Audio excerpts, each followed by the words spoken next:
Okay, we're live. I thought I would come on a little bit early because there was somebody who posted in the group that they were having a little bit of trouble cutting their pieces. So I'm just going to quickly go through what we need to cut out of our fabric. So first, when we cut our front bodice, main, we use our main fabric, cut it on the fold, and you'll have something that looks like this. And you do the exact same thing for the front lining. So it'll look something like this. Mine's rolling, but something like that. Then you'll have the back bodice. So these ones are not cut on the fold unless you are just doing a simple back bodice. If you're doing the bows, you cut on the dotted line and make sure you do mirror images. So I still fold my fabric over and cut them at the same time, but make sure they're not on a fold if you're doing the bows. Okay, so you'll have two main back bodice pieces. Then you'll have, do the same thing with the back lining. So again, we'll cut it like this so that we make sure we have mirror images, but don't cut on the fold if you're doing the bows. Then, for the bows, you will find your size that you're cutting in the cut chart and cut 6 of whatever size you are doing. So mine was 2.5 by 3.5 inches or something like that. So you cut 6. So I have all 6 here ready to go. Then for the bow center, it's just one piece, and we will split it up later into like 2-inch sections or whatever it is, and those will kind of wrap around the triangle bow pieces like this to create that bow shape at the end. Okay, so you always have to do the 3 bows. I mean, you don't have to, but you should for the structure. And the bow center is just the pieces that turn it into a bow. Then you need your back panel. So you either need the short back panel, which is what I'm going to be doing today, or the modesty back panel. And whichever one you choose, you need to cut 2. So I chose the short back panel, and I cut 2 main, but you can do 1 main, 1 lining, or whatever you prefer. It was just easier for me to cut them out of the same fabric. Okay, so then if you're doing the ruffles, you'll cut 2 ruffle pieces on the fold. So your pattern piece looks like this. Make sure the straight edge over here is on the fold, and you'll cut 2 of those. If you're doing the ruffles on the bottom of your skirt, you'll have really long pieces. I've already connected mine because it's going to take forever to do it, and I'm not sure if I'm going to do it live or not. I might just post a video a little bit later of a fast-forwarded version of me evening out my gathers around my circle skirt. Okay, and then for the circle skirt, if you have a non-directional fabric, your pattern piece will look like this, and you need to make sure that both the straight edges are on a fold. So both this edge and this edge will be on a fold. If you do have directional fabric, you can do like I did and cut it with just one of the edges on a fold. Okay, so my piece, when I unfold it, is half of a circle skirt, just so that I don't have any upside down pattern on the back of my dress, or front of my dress for that matter. Okay, and I think that's all the pieces that I went through. So now we can just wait for anyone else who wants to join us. We have 20 minutes until the sew along starts. I should have got my charger down. My phone will probably die at some point. I'll go grab that. I always have to have a sewing snack. I don't know about you guys. Usually I do like cheese and meat or some kind of charcuterie, but I was feeling something sweet today. Got my snacks, got my tea. I'm ready to go. My cup says, "Beautiful girl, you can do amazing things." But for the purpose of this video, we can say beautiful human. You can do amazing things. I'm gonna go grab my charger and set that up so my phone doesn't die halfway through the sew along.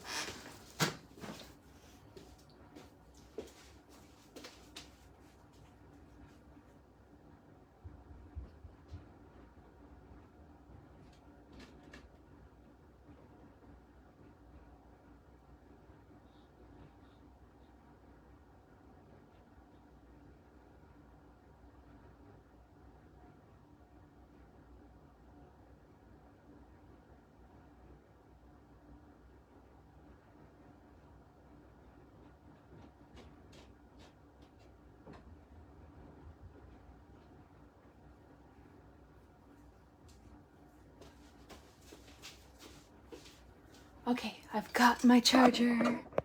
Oh, it's the wrong charger, of course.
Okay, we're ready to go now. I hope we've already lost some viewers. That's great.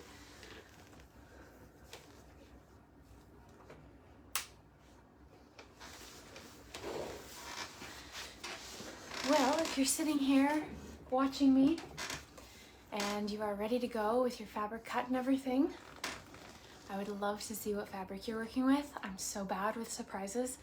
I can't wait to see what you guys are making. So take a little pic and put it in the comments so that I can watch.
Ooh, a whole 6 viewers. Hello, everybody. I'm gonna play around and see what I can do on this thing.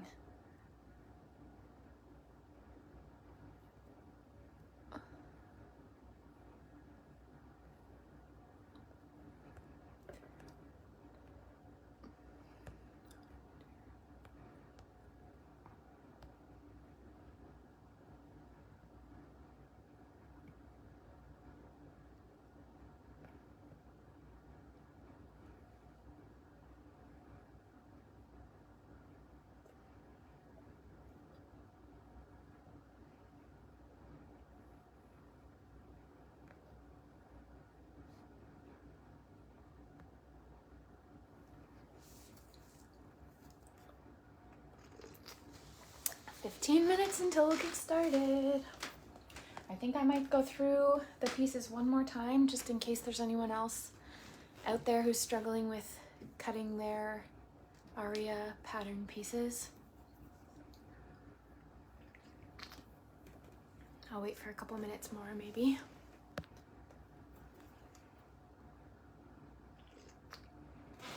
Hi, welcome.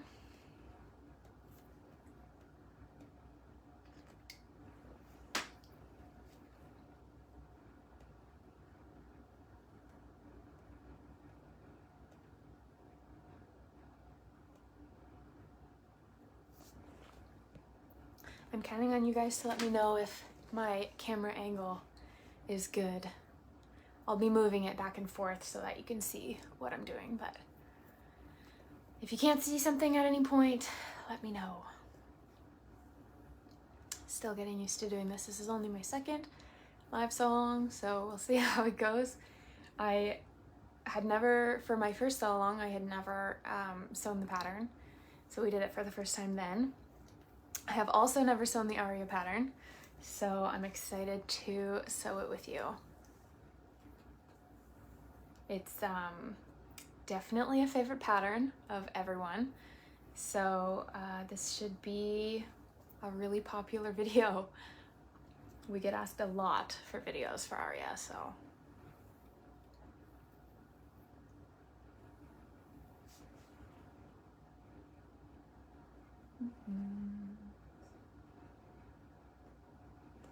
I'm a super extrovert, clearly. I'm on a live video right now, but I also cannot stand silence. So sitting here being quiet is very hard for me. I'm gonna start singing a song.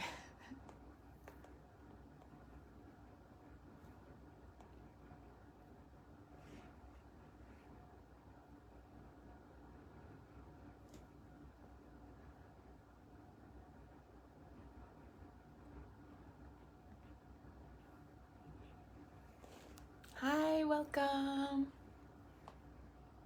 We are gonna start in 14 minutes-ish.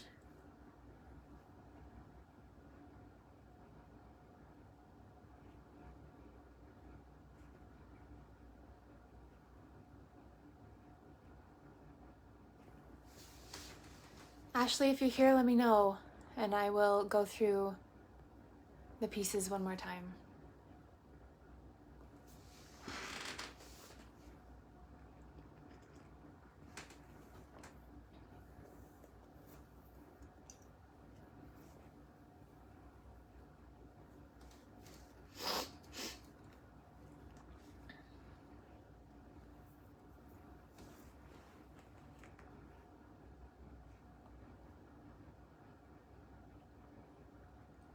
So yeah, this is my first time sewing the pattern. Hi Nancy, welcome. So I have, I'll turn and show you. I have my, oh, my door's open so you can see all my kids' stuff, but I have my pattern up here on my iPad. So I can also like take a peek and see how the posts are doing in the Facebook page and Facebook group too. I like to have my patterns up on my iPad so that I don't have to waste more paper than I have to. I also use my projector, so I don't often print any paper. Hi Maddie, welcome. We're gonna start the live sew along in about 12 minutes.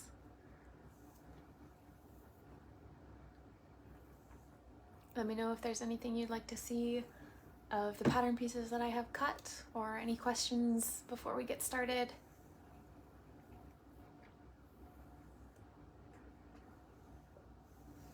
I'm gonna close my door in case my kids come home mid-sew along.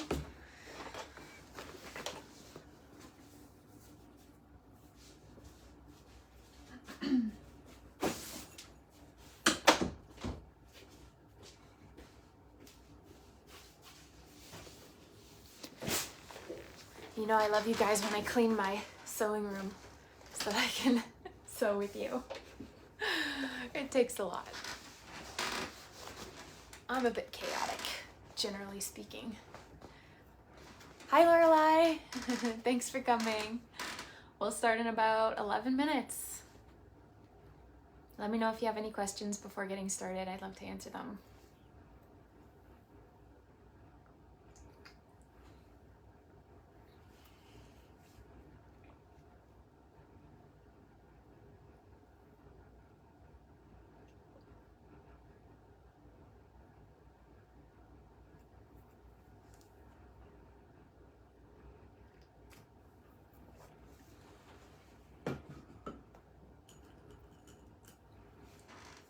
And don't forget to show me the fabric you're working with. I'm so excited to see.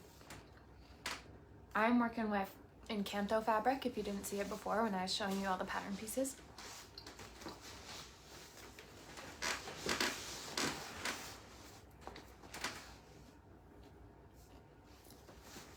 I'm so excited to sew with you guys today.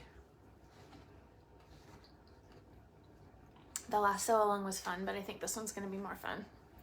So I think there'll be more people participating and asking questions. Hi, welcome. 10 minutes until we start to sew. Oh, that's a good idea. Watch it before you actually make it. I always do that too on like harder like bag patterns and stuff that I've never done. Working with like new hardware or something, it's nice to watch the video before I actually try it myself.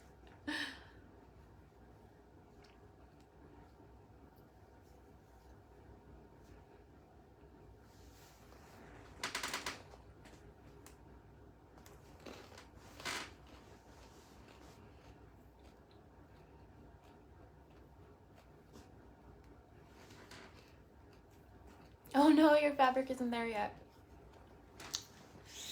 Shipping has been wild lately.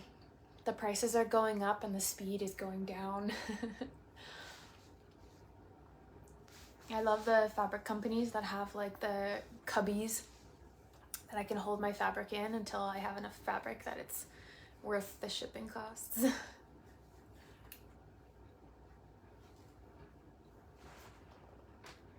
My kids love a lot of like the character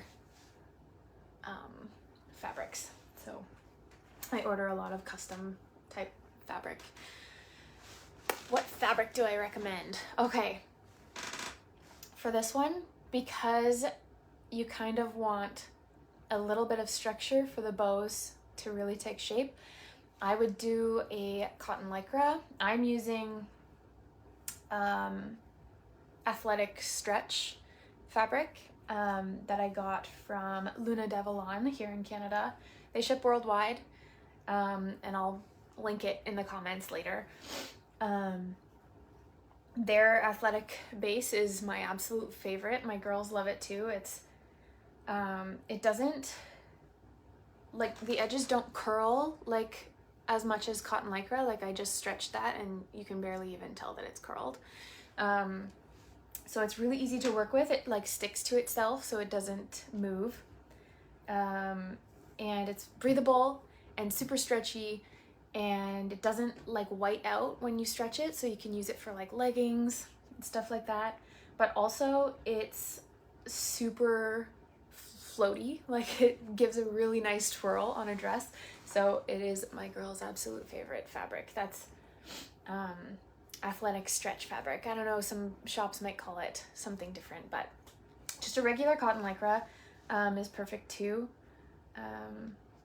About 110 to 170 GSM maybe. That would be the best. What else would I use? The bamboo lycras, I feel they don't have enough structure for the bows, but if you want like a flowier kind of drapey dress, like if you're doing maybe a gathered skirt or something, it would really be nice. Yeah, maybe some like a lighter French terry would do too. It doesn't have as much stretch, but it would still be nice. Yeah, I would say those are my top picks for fabric. Hi everybody, welcome. Yay, so many people are joining us. We have 6 minutes left until we start to sew. Let me know if you want me to go through the pattern pieces once again and let you know what you need to cut.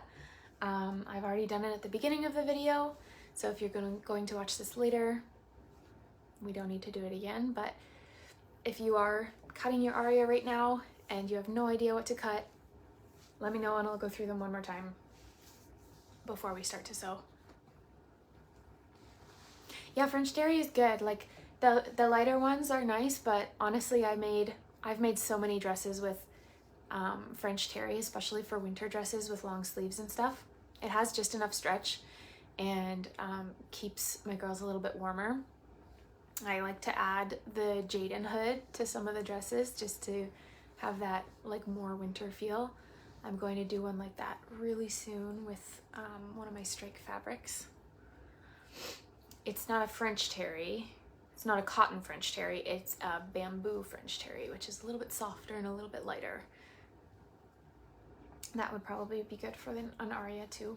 It's a little bit drapier, but it would work for sure.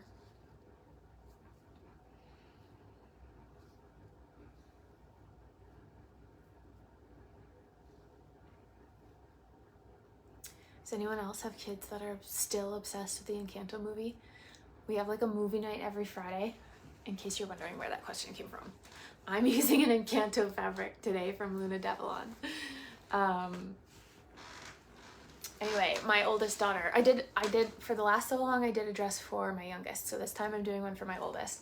And she is obsessed with Encanto. We have a movie night every Friday night. And she asks every time to watch Encanto. So we've seen it probably 4 times now, all together as a family. If anyone needs to know the lyrics to all the songs in Encanto, hit me up. They're playing constantly in our house. I feel like most kids have like moved on from it now. Not mine. No. My other one is starting to get into, or is really into, Gabby's Dollhouse too. So I have Gabby's Dollhouse fabric that I'll make another aria for my youngest in. Show me your fabrics, guys. No one has shown me and I'm dying to know what everyone's working with. Hi, welcome. 4 minutes until we start to sew. I'm so excited. Let's see.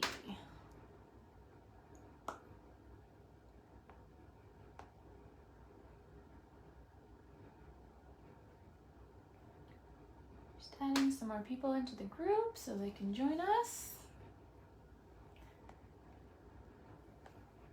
I'm going to pin our Sew Along to the top of our group. If I can, mark as an announcement. There we go.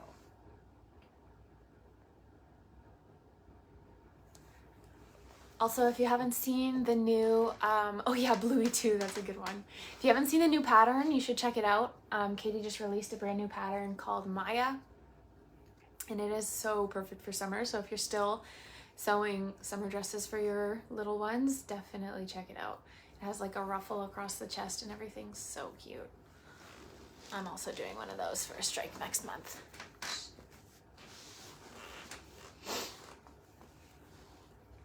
I just ordered Bluey fabric actually, Alicia, because when we do, I don't even know why, but when we do road trips, which is a lot, my oldest always asks for Bluey. It's like not something she asks for when she's home, but always when we're on the road.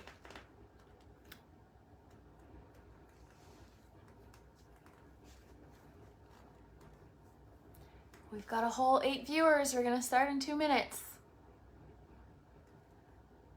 Oh, we lost one. It's just 7 now.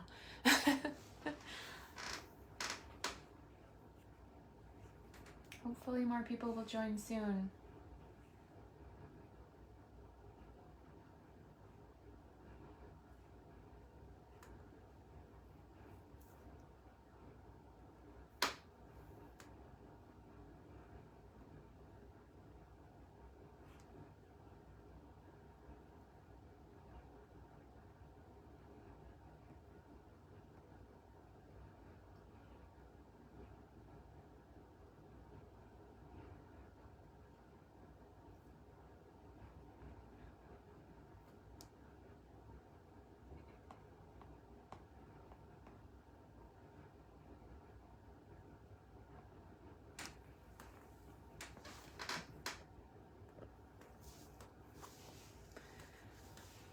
It is a good show.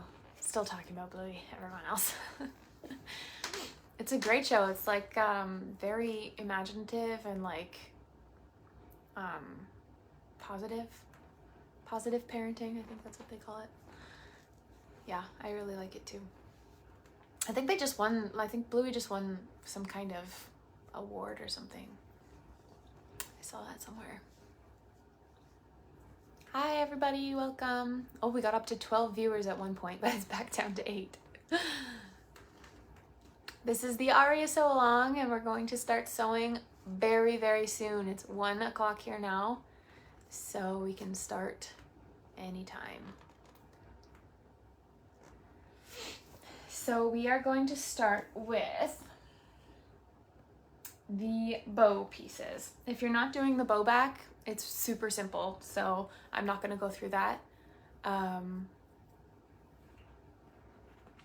So we're going to start with our bow pieces. So we're using a 1/4 inch seam allowance. So I'm using my trusty serger, but you can definitely use a stretch stitch on your sewing machine. I recommend, because there's all the angles and stuff with Aria, I recommend using the triple stitch. And if you don't know what that looks like, it's usually like 3 or 4 dashed lines and like 3. Yeah, so that's the triple stitch. I'm just going to use my serger. We have 2 bow pieces and we are going to put them together, right sides together, and we're going to sew the long edges. So holding it this way, I'm going to sew the top and the bottom. We're going to do that for each of the 3 bows.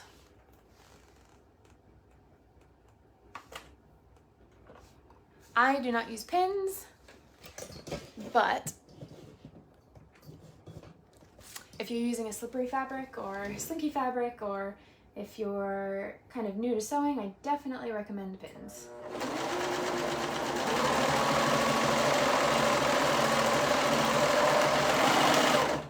Even if you're not, pins are good. Use pins. I'm just lazy.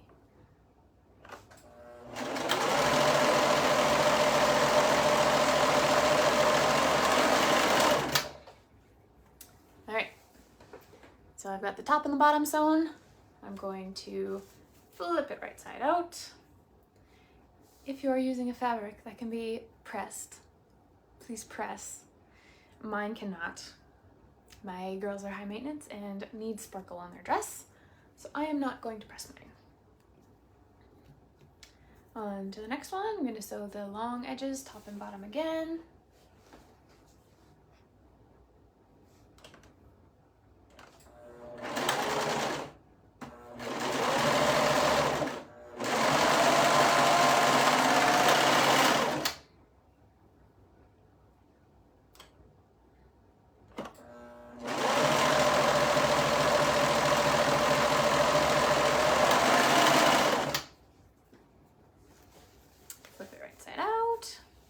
Press if you can press. Always press. Okay, last one.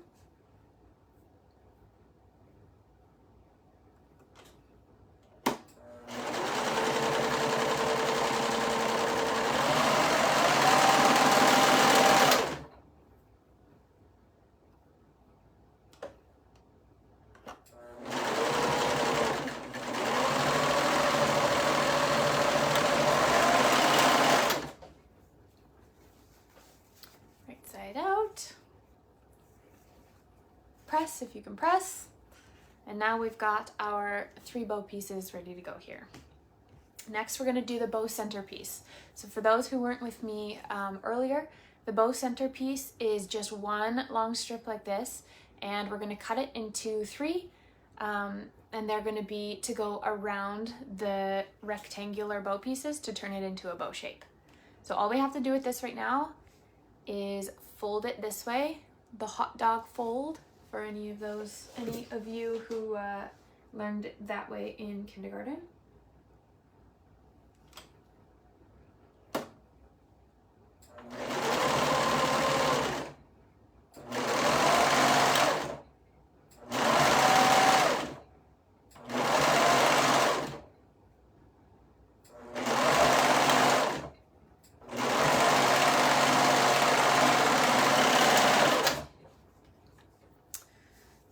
turn that right sides out.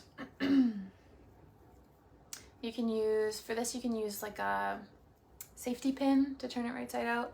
You can use your finger and just push it in like I'm doing right now.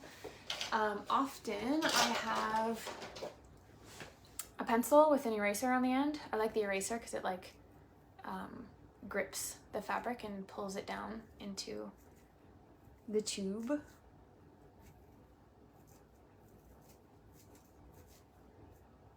This fabric is extra stubborn because it's really slippery on the inside and not slippery on the outside. Like when the sparkles are right sides together, they don't slip around. They kind of stick to each other.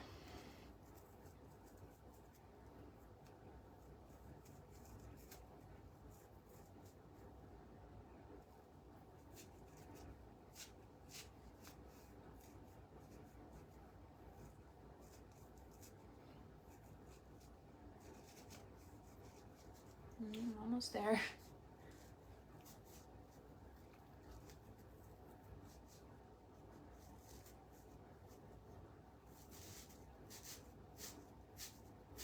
There we go. Till it pokes out the other end, and then I just pull the rest down. And again, press that if you can. Next, we are going to take our, move this a little bit so you can see. Next, we're going to do our back panel piece. So when you were cutting your fabric, you either needed to cut a modesty back panel or a short back panel. So I chose the short back panel, and whichever one you choose, you need to cut 2 of them. I did 2 in the main fabric, because it was just easier for me to do it that way. So then right sides together, make sure the tops are together. So for example, I have a directional fabric, so I want to make sure that the tops of the fabric are together, and I'm going to sew along that top part on the long side.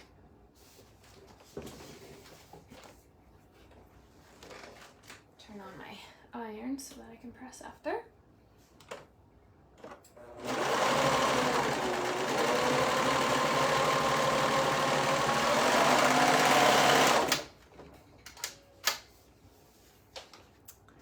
Okay, so I've sewn the tops together, so, you know, a booking. Oh, I've never heard of that before. Oh, a bodkin. Okay, I have heard of that before.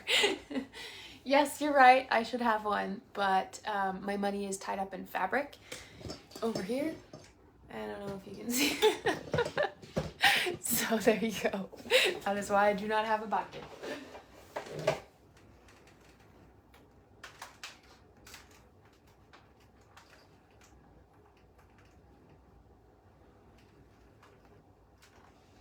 Okay, so I'm pressing those out now. This fabric does not press well, but we're going to try it anyway. Okay, so you'll end up with something like this. Make sure it does not get, make sure you don't accidentally place it with your bows and think that it's another bow. There's only 3 bows with Aria. It's hard not to buy the cute fabric, yeah, exactly. It's a weakness. Okay, so now we are going to get our back bodice pieces. I'm gonna take a lining piece. I'm going to do this so you can see what I'm doing.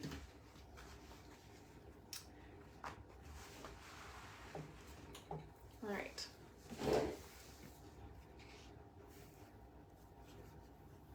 Oh, maybe, where did the rest of my bodice pieces go? Hello, there they are. Okay, I'm gonna start with my main. Get my bows, and we are going to line it up right where this corner is, at the bottom of the neckline here. There's a little angle. I'm gonna line up the top of my bow piece right there. And pin it in place.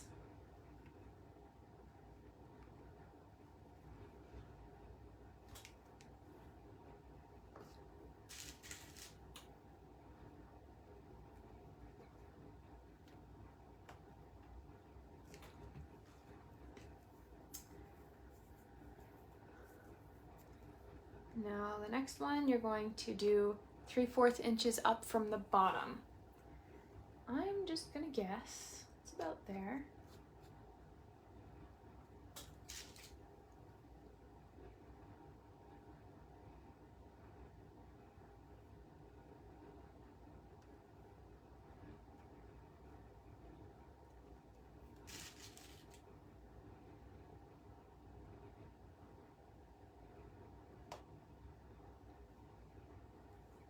In case anyone is curious, the size that I'm doing is a 5T length and a 3T width.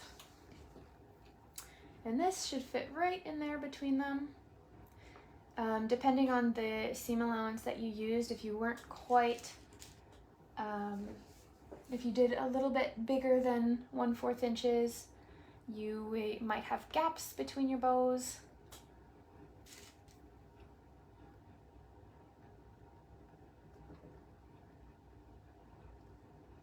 Here we go. And then we take our, where did the panel go? We take our panel and make sure the raw edges are lining up, and that the top is the top.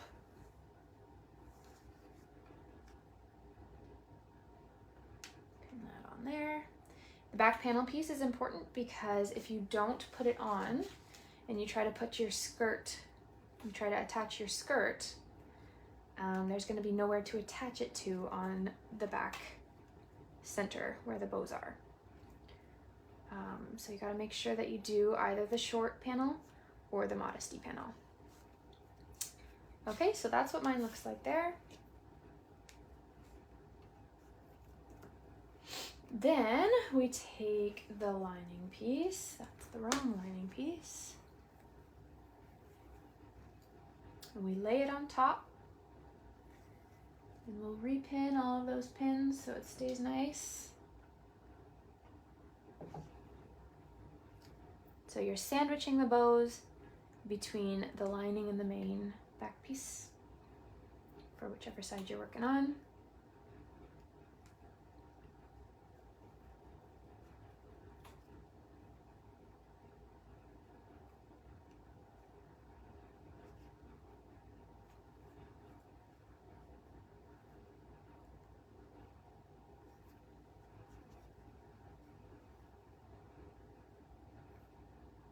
I'm gonna really annoy some of you because I don't trim all of my threads as I go.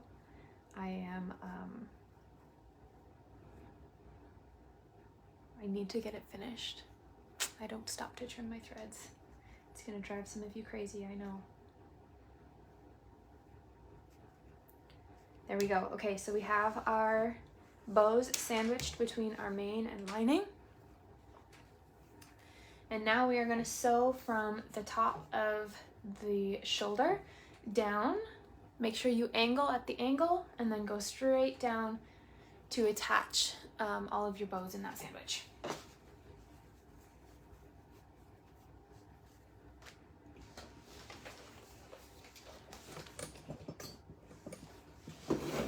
Oops, I moved the whole table.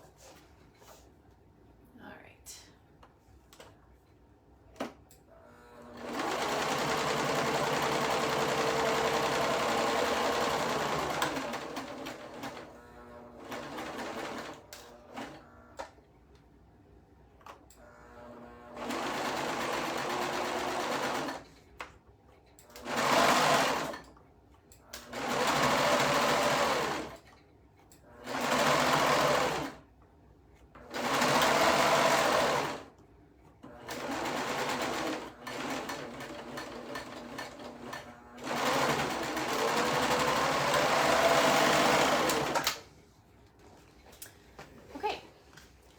When we open it up, I'm gonna take the bow pieces and the panel,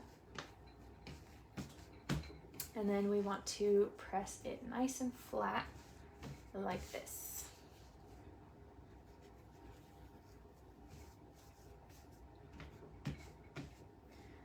So you want to make sure that you don't stretch as you're sewing, because otherwise you're gonna get warps like this in mine.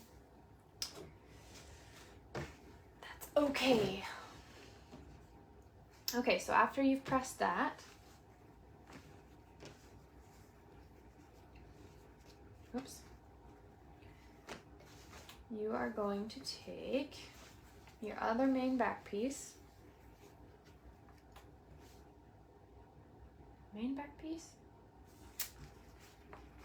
and we want it this way so that our lining is up. Okay, so then our main back piece underneath there, we're going to do the same thing. So we're going to line up the bows the same way that we did with this one. So right now I have it, my piece that we just finished, like this, all nicely pressed. And I'm going to put the bows lined up on my other side of the back bodice.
Okay, and then again, we're going to lay our lining piece on top and make a sandwich.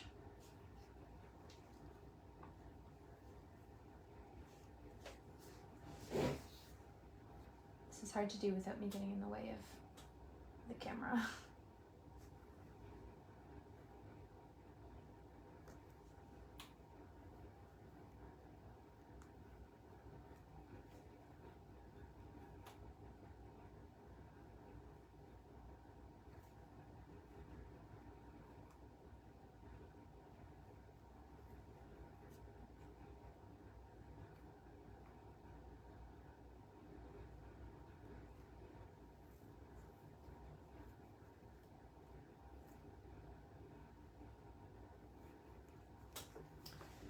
Okay, there we go. So we have another sandwich on this side. If I fold this back, you can see how it's gonna look. Right, so we have the 3 bows and the back panel piece when I flip these. And then our bow centers will turn those into bow shapes. I make it look so easy. It is so easy, I swear. I know it's a complicated technique, but once you get the hang of it, it's a breeze. So this technique is used for several of the Simple Life patterns,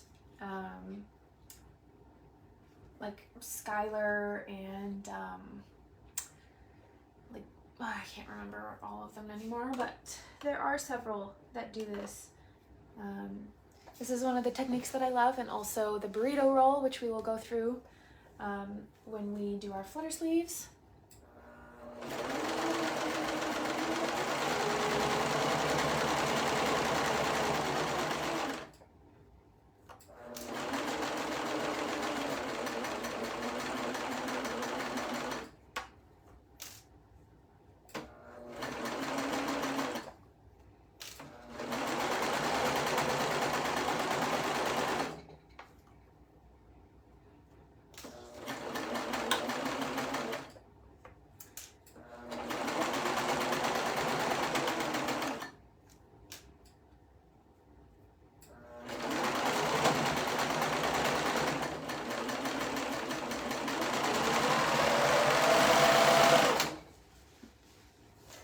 so then we'll open up those.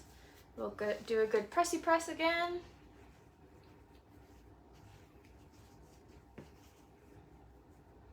Make sure those corners are nice and crisp.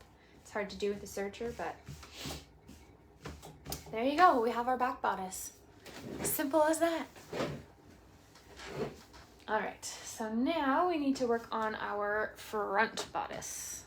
So grab your front bodice pieces. We are going to put our mane right side up. Look, Mirabelle's so excited that we are sewing in Aria. So usually when you're doing this, you're lining up the front mane with the back mane and you sew along the shoulder seams here. But for this one, you're doing front mane and front lining, and you're actually gonna sew along the neckline. So that's a little bit tricky. For this, I'm actually going to use my sewing machine because of the corners. I want them to be nice and crisp.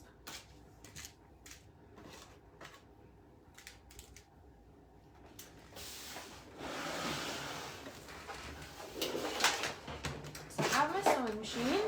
I have it on a triple stitch here. I don't know if you can see, maybe I can bring it closer.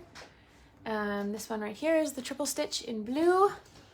So I'm going to make sure I'm using that triple stitch. You can also use a lightning stitch or the zigzag.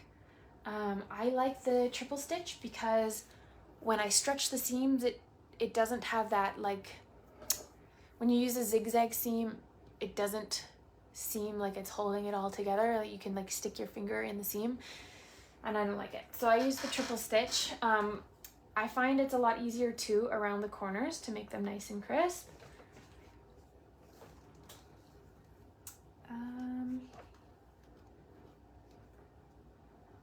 Yeah. I didn't cut this lining piece very well, so I am going to pin it this time around.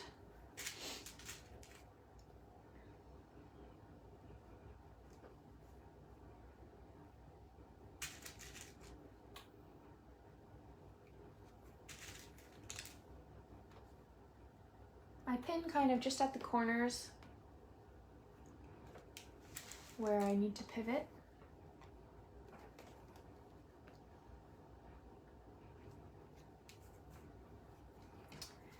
There we go. Okay. Need my foot pedal over here.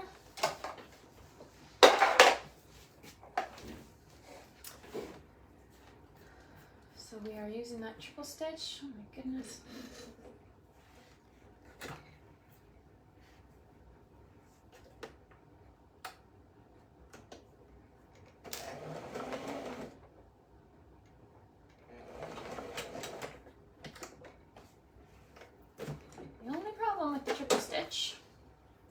It doesn't like to start when you're not on the fabric.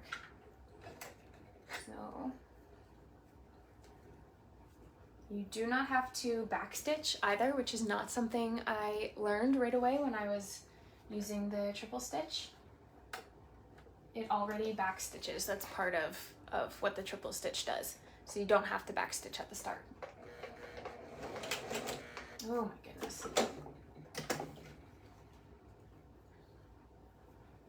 My machines are also in desperate need of an oiling.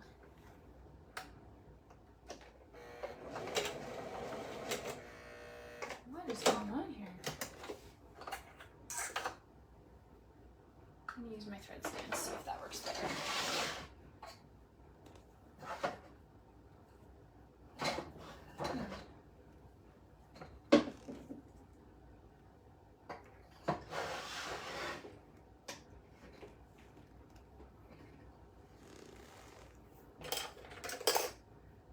We'll rethread the bobbin just in case. It's not working either.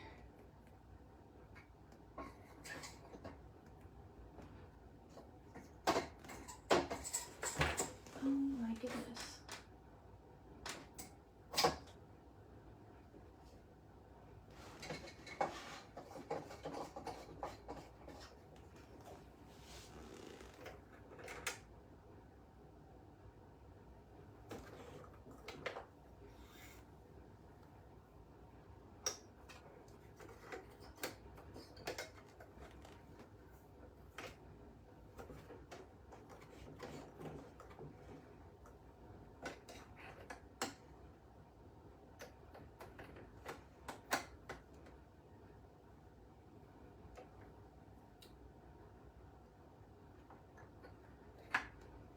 Now I'm asking myself why I didn't wear my glasses to do this.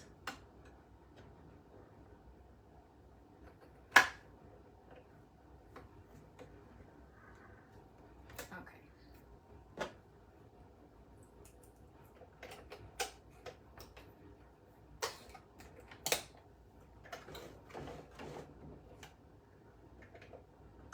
Sometimes she just needs a little retread, girls. Humans. Okay.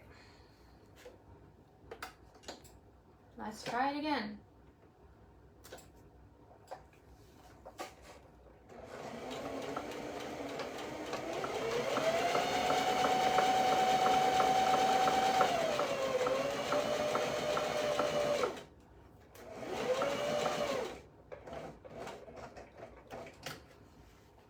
Okay, and then I put my needle down, turn my bodice, and pivot around that corner.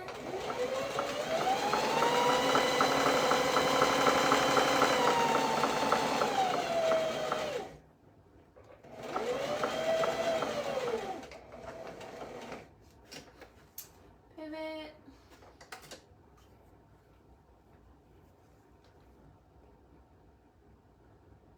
Yeah, that's a good, here in Quebec they call it a mama piece, I think.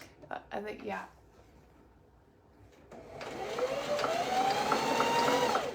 Sorry, for anyone who was wondering what I was talking about.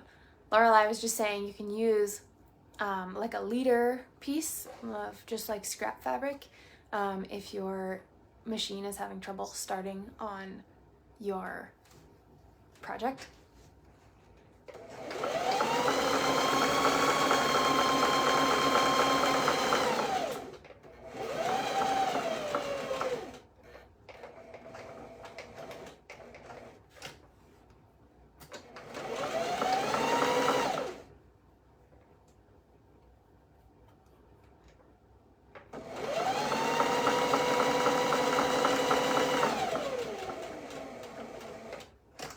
Okay, I'm going to show you this way because it's easier to see the stitches.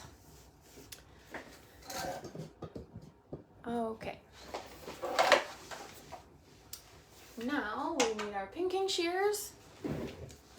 These are pinking shears, for those who don't know. They're like zigzag scissors.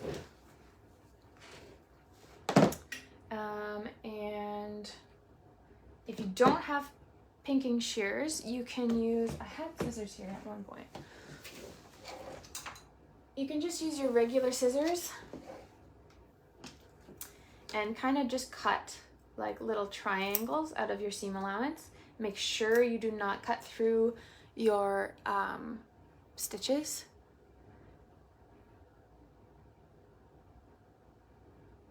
Yeah, so the feeder fabric that you use, it's just like scrap. I can show you how to do it if you want.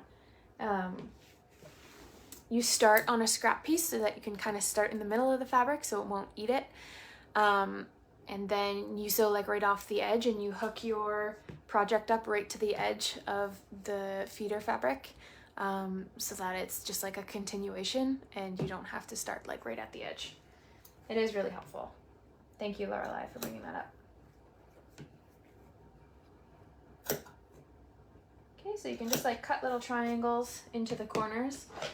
Actually, I just won't use my pinking shears then, so that I can show you what it looks like.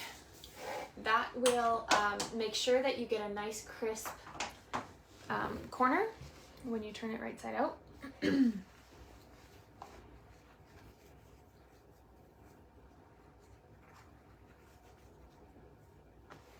See, so there's no puckering at my corners. And it's nice and pointy. So I'm gonna go ahead and take that over there to press it. Whenever you can, press, press, press.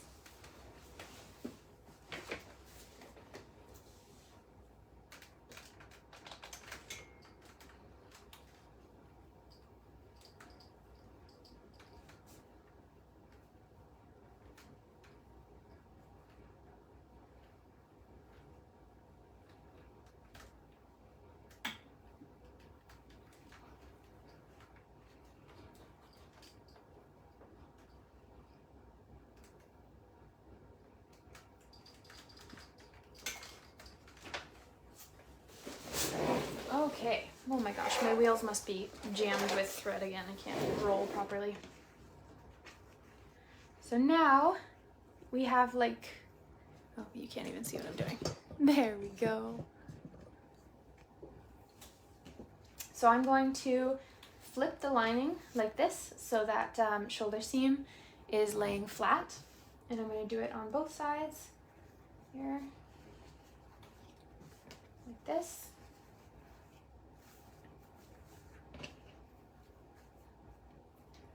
Okay, and then we're going to take the back bodice that we finished and do the same thing. We're going to lay it on top and flip the lining back so that our shoulder seams are lined up.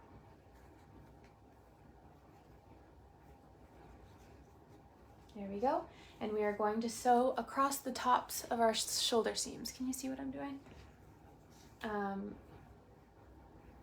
So make sure they're right sides together, make sure your mains are together and your linings are together, and you're just gonna sew right across that. Make sure to have your seam allowances going opposite directions so there's not too much bulk when you turn it right sides out. That is my #1 tip there. I'm gonna go ahead and pin so that my seams are perfectly lined up.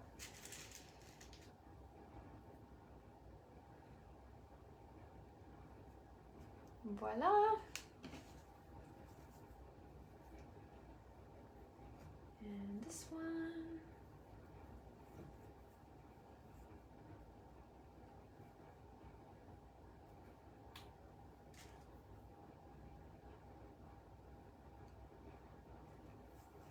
Okay.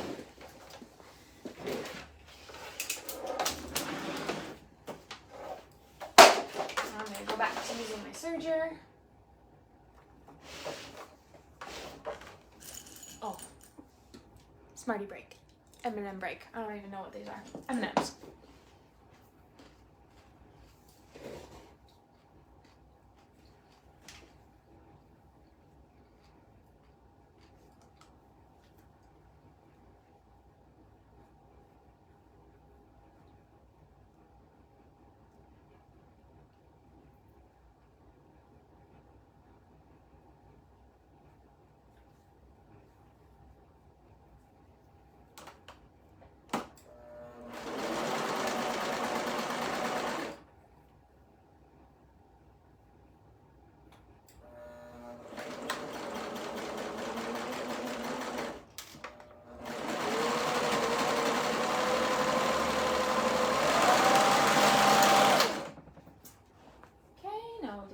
Shoulder.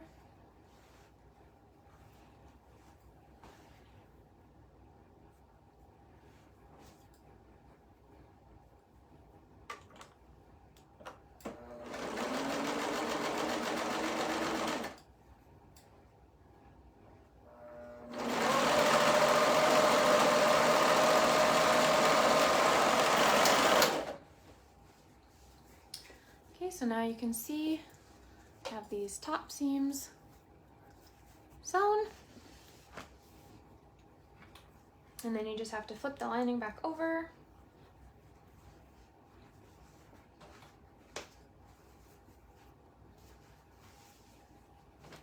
And your shoulder seams are done.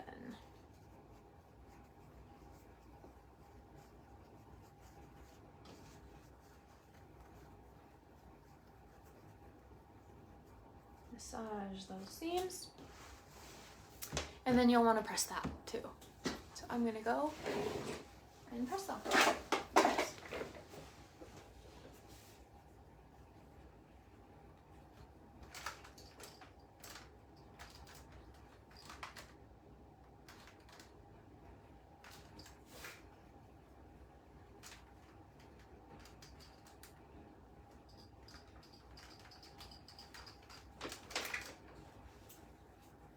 Okie dokie. So we have our front bodice done, our back bodice done, and we have attached them at the shoulders. So now, for those who are doing ruffle sleeves, I believe that's what we're going to work on next.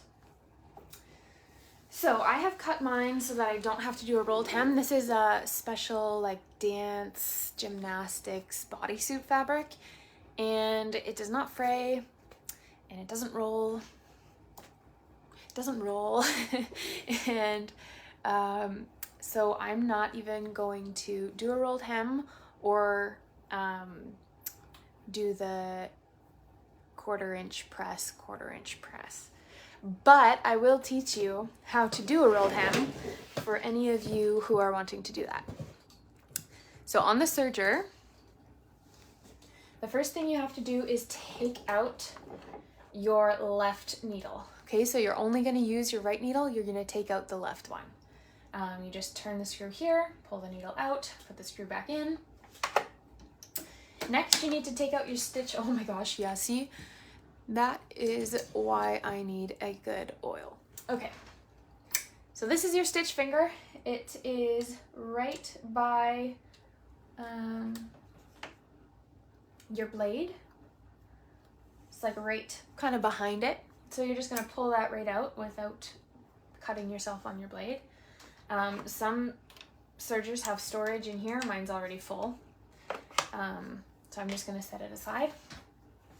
Actually, I'm not even going to because I'm not gonna actually do a rolled hem. Then over here, you want to turn your stitch width to an R.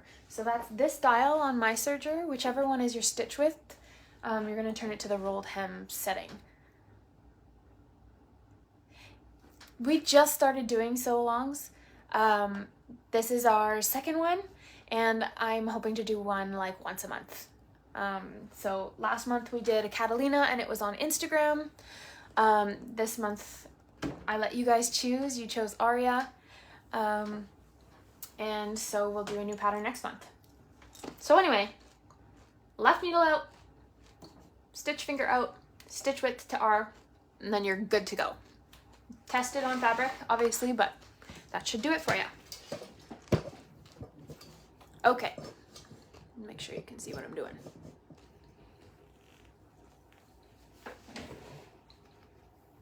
So now you're gonna do the rolled hem if you're doing that, or the little hem, the narrow hem on the straight part of your flutter, and you're going to do the gathering stitch or stitches on the curved part of your ruffle.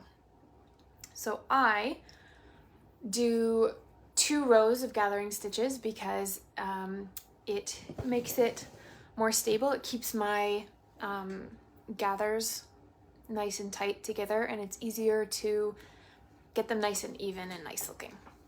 So I'm going to do 2 rows of stitches. I'm going to have to set up my stubborn sewing machine again.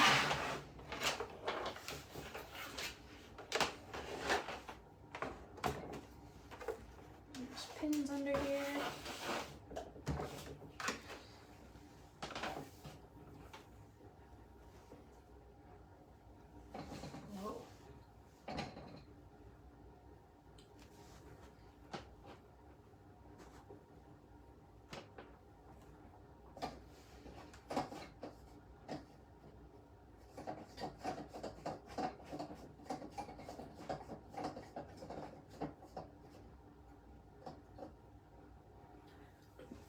Oh my gosh.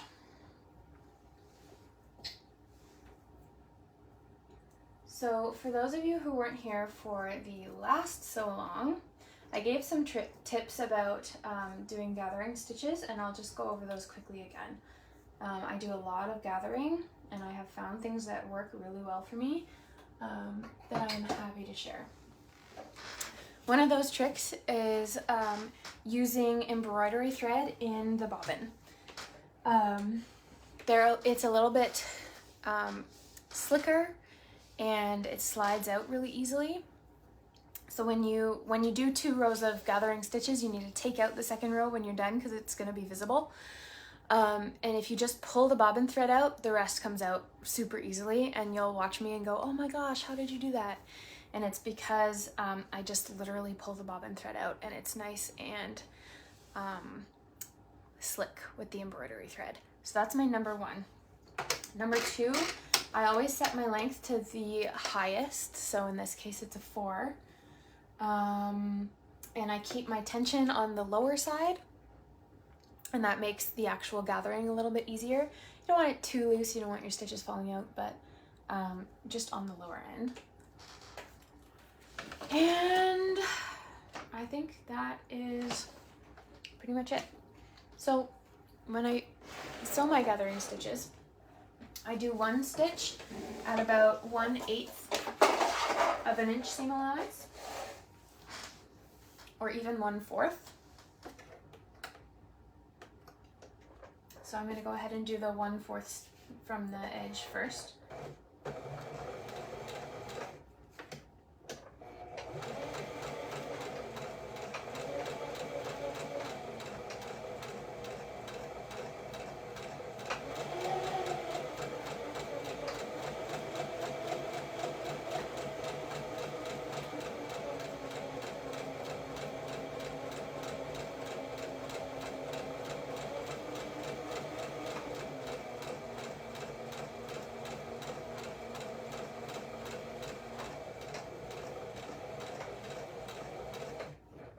Make sure you're not back stitching.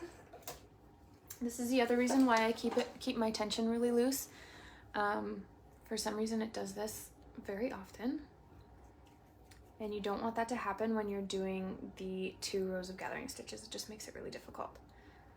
So I'm going to get all those gathers out before I sew my second row of stitches. For the second row, I want it on the other side of our seam allowance. So for our seam allowance, we're going to be using the, let's see. Yeah, so we'll use the 3/8 inch seam allowance when we attach our ruffle. So we'll probably do like maybe 1/2 inch from the edge, or even farther than that. Just so that it's on the other side of our seam allowance. So we have one on the inside of our seam allowance and one on the outside of our seam allowance.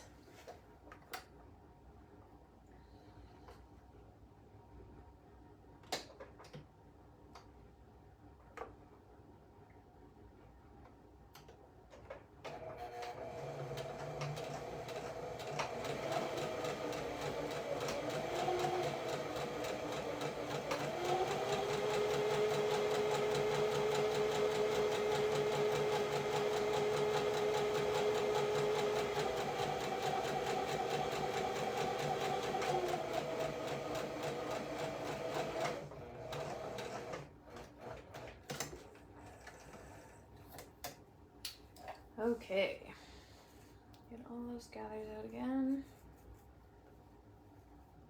The reason I'm pulling the gathers out is because I want to gather them at the same time. I don't want one row to be more gathered than the other row. Okay, so now I have my first flutter, and I want you to be able to see what I'm doing. So I'm going to angle you down a little bit. Whoops, turned my light off, sorry. Okay, I'm going to angle you down a lot, apparently, because that's what it wants to do. All right, so we are going to work with one arm sky at a time, and that way I don't have to walk you through the second one. Okay, so the first thing I do is I fold it in half, and I take note of where the center is. Okay, and then I line up the center with the shoulder seam in my arm sky, right there, and I poke a pin through it. You're doing right sides together.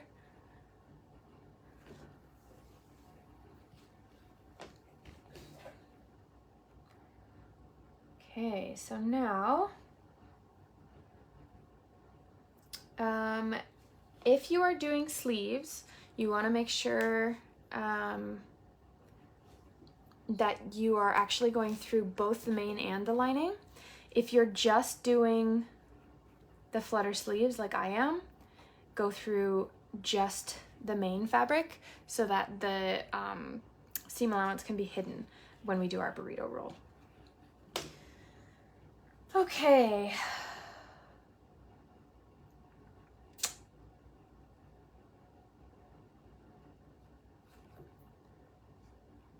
Perfect.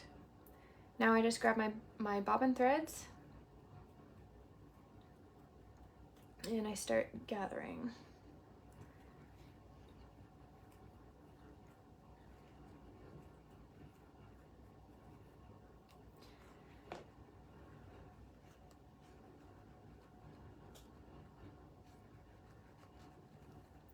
Yeah, so the embroidery thread is much cheaper, and they come in like pre-wound bobbins. So if you use like one color a lot, or if you don't mind having like a white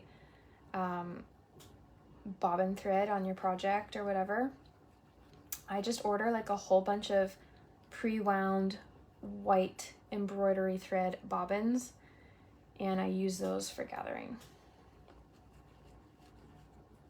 Okay, so you don't want your gathers like super duper tight, but just like tight enough that you have pretty looking gathers. And then you'll just pin that along. When I'm doing gathers, I use a lot of pins. Normally I don't use pins, but with gathers I definitely do, because I like my gathers to be really nicely distributed.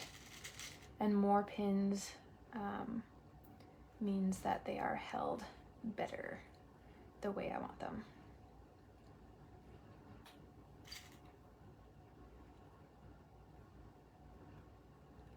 I'm old school. I don't know, everyone seems to swear by the clips, but I just can't get into them. I just prefer my old school pins. It's how I learned. It's what I'm comfortable with. It's just what I do. Clips just seem to get in my way.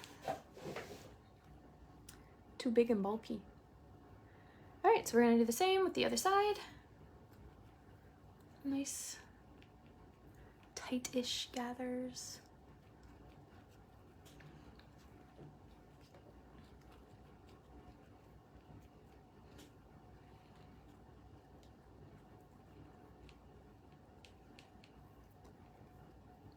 Can't believe we've already been on here for almost an hour.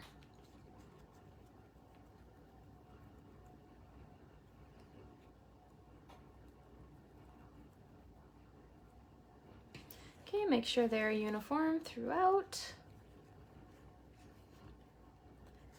And then do some more pinning.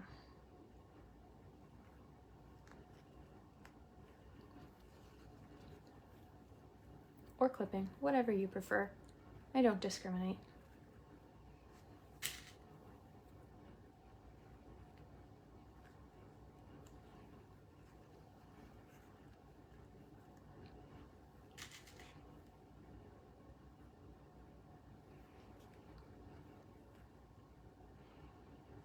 The clips don't poke you.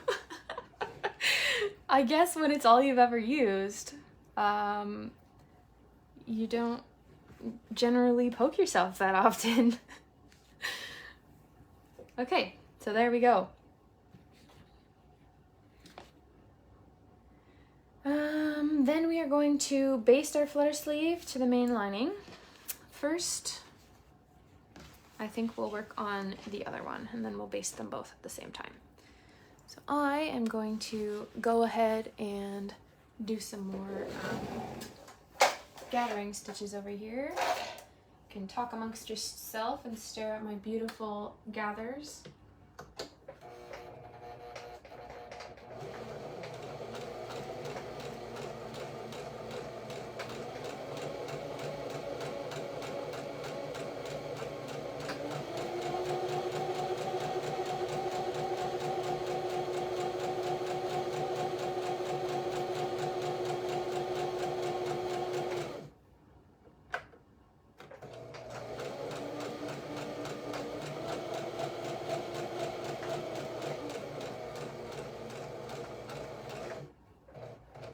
Could be just a me thing, but man, I love gathering. It is just so satisfying to me to have good, beautiful gathers like this.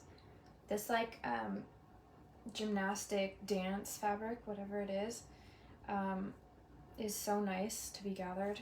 It always gathers so nicely for me. I don't buy this online either if you're looking for the dance or gymnastic fabric. I have an adorable little fabrics shop local to me here in Quebec, and they have like a lot of, I mean, they have all kinds of stuff, but like specialty fabrics and dance fabrics and costume fabrics, faux furs, upholstery, like you name it, they have everything.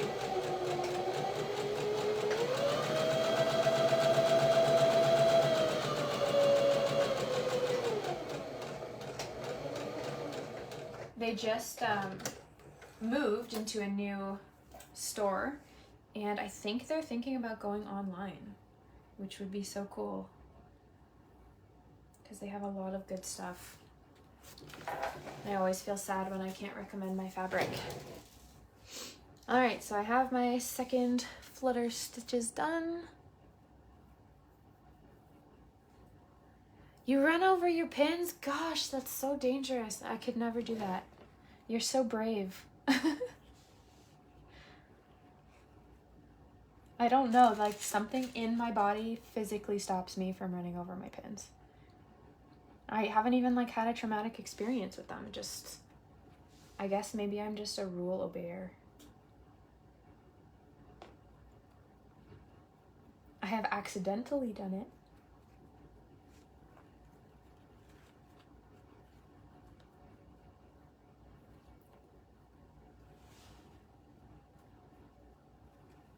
Yeah, I definitely feel like pins hold the fabric better too. Like clips can slip around.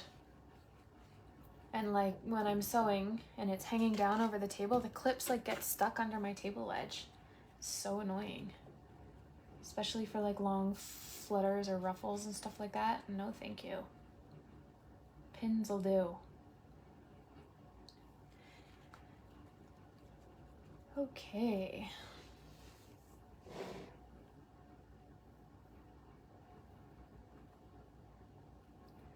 This is why I don't think I'll be doing the ruffles on my circle skirt on our live video, because it would take forever.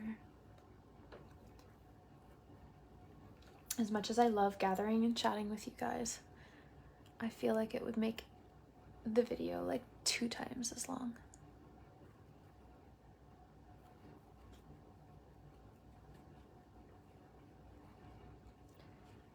Clips I literally only use when I'm making bags, when I can't like poke pins through leather or like a fabric that's going to have permanent holes if I poke through it.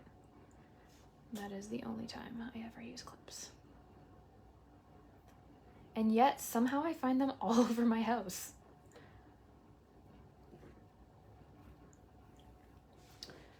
Okay. We're getting there.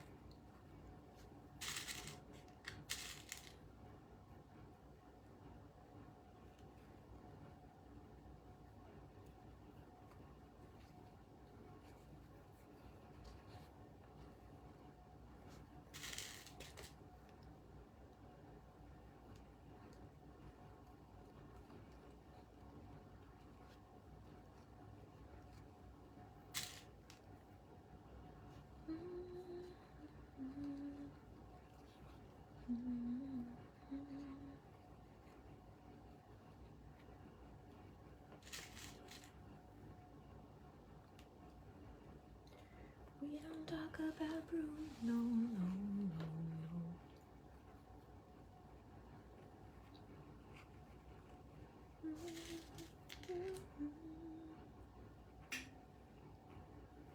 Oh, I keep forgetting about my tea too.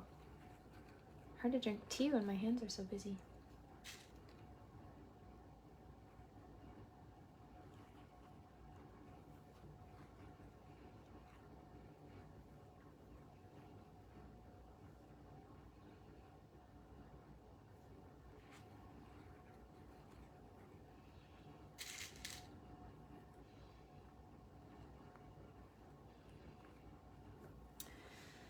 There we go. Actually, you know what? We shouldn't have pinned that last one because it's gonna make the, oh yeah, it'll be fine once it's basted, I think.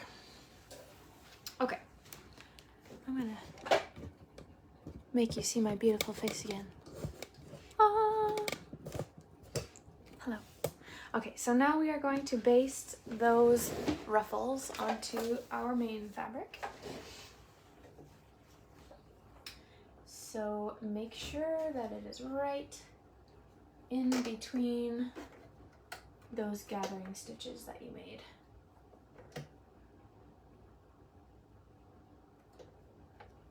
Because this is a based stitch, I am probably doing like, I don't even know what this seam allowance would be. Just inside of the 3/8 inch seam allowance.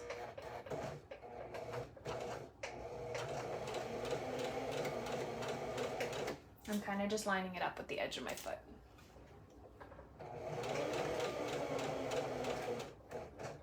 That might be a 1/4 inch. I'm not sure.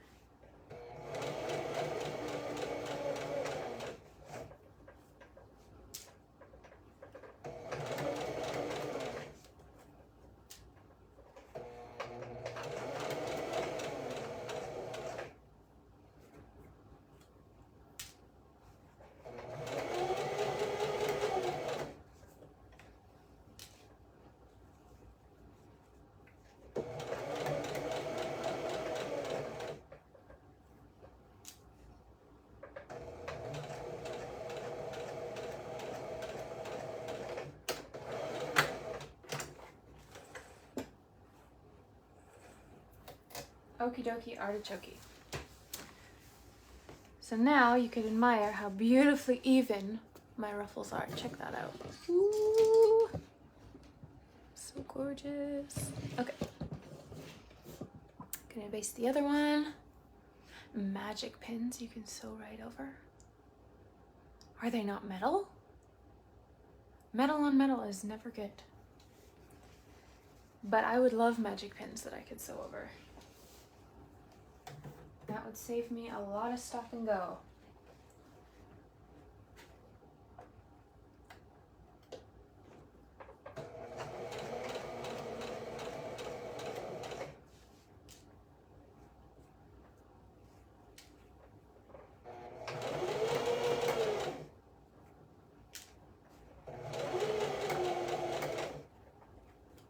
Make sure you're not catching your lining fabric when you're sewing your ruffles, your flutters.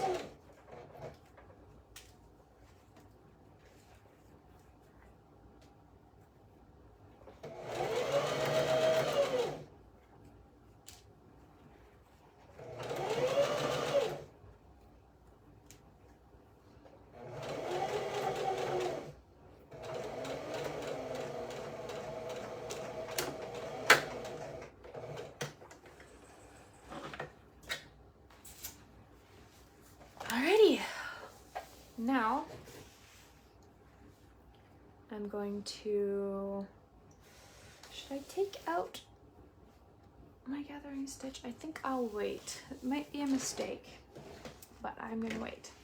All right, so now we're gonna do our burrito roll. So for our burrito roll, we need to have this bodice nice and flat. Ooh, hang on. Magic pins.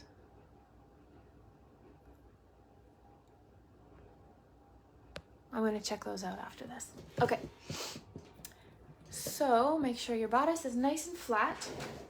You're going to flip the lining down on one side, kind of behind so you can see it through here. Make sure your ruffles stay out of the way. You do not want to be catching the tips of your ruffles in your burrito bowl. Burrito bowl. That's actually what I'm having for dinner tonight. Okay, so then you just start at this side. The most important part is this seam right here. It gets a little bulky. So I really make sure that that's nice and tight. And you're just gonna roll this all the way to the other side, right until you hit the middle where your main hits your lining here. And you're gonna wrap your lining and your mane around here.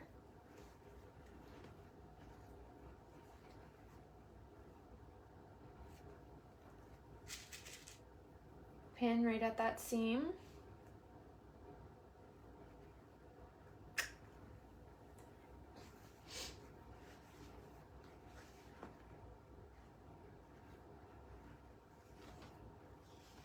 Let me know if you guys can't see or if I'm in the way or whatever.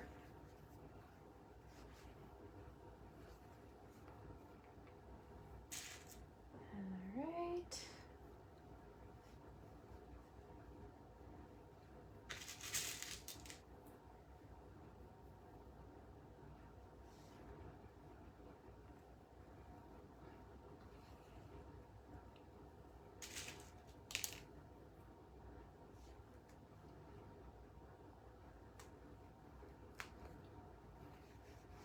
So your main fabric and your lining will be right sides together, you can see here, and your flutter sleeve will be right in the middle, sandwiched in between.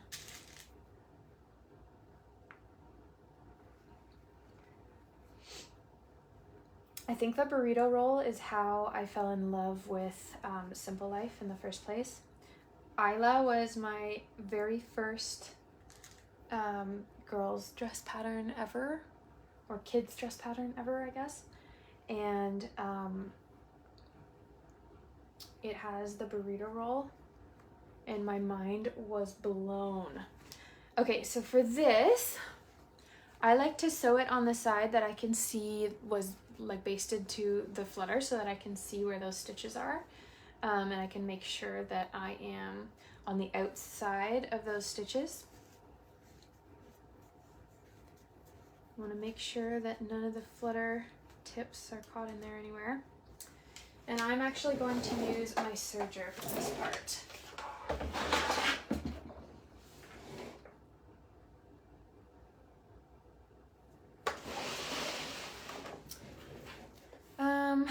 Well,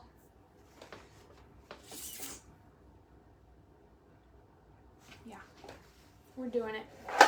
We're gonna use the serger. It's actually a 3/8 inch seam allowance, but I'm just going to use my serger. Shh, it'll be fine.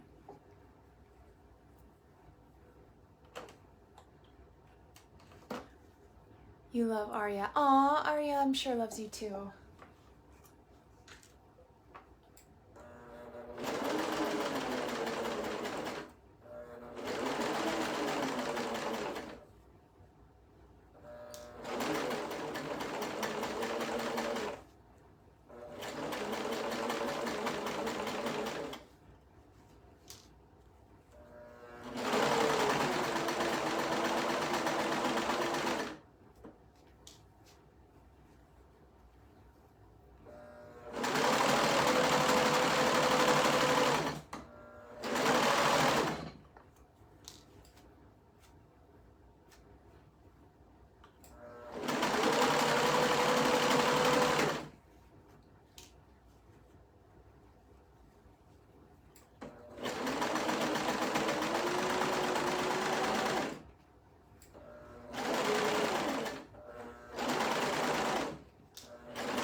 Okay. Nope. I missed the lining on here. Maybe the serger was not such a good idea.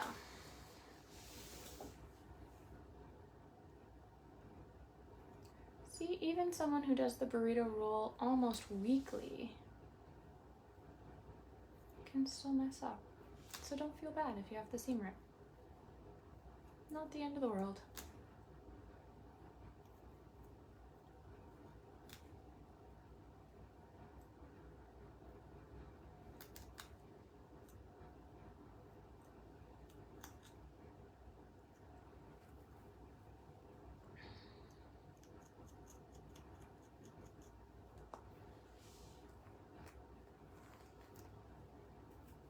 Okay. Let's try that again. Get out of there, you.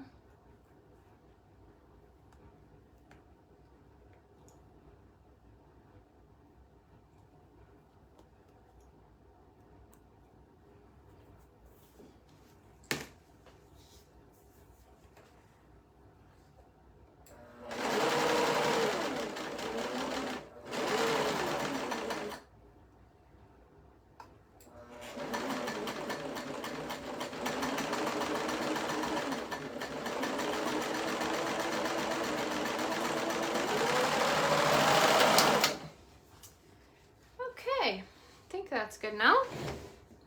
Then we just pull it out from one side or the other, hoping that we did not catch our ruffles in it anywhere.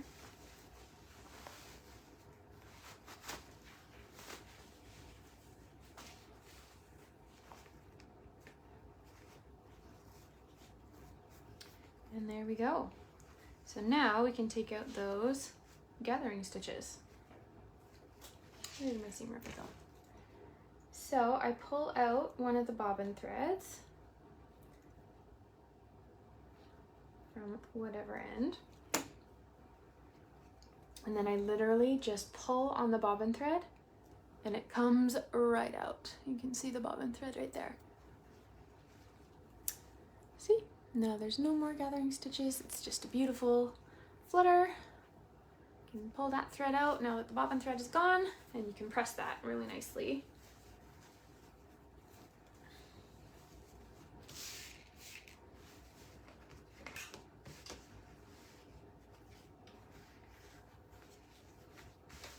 Okay, that side is done. So now we need to flip it and do the burrito method again for the other side.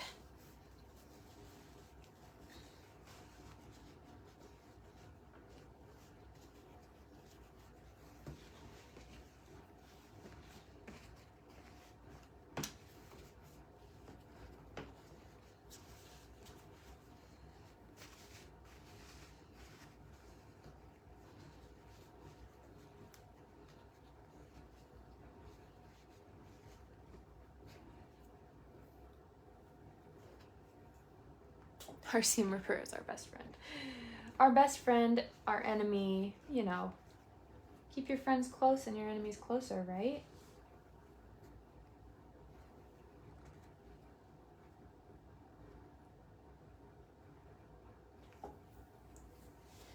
It happens. Seam ripping happens.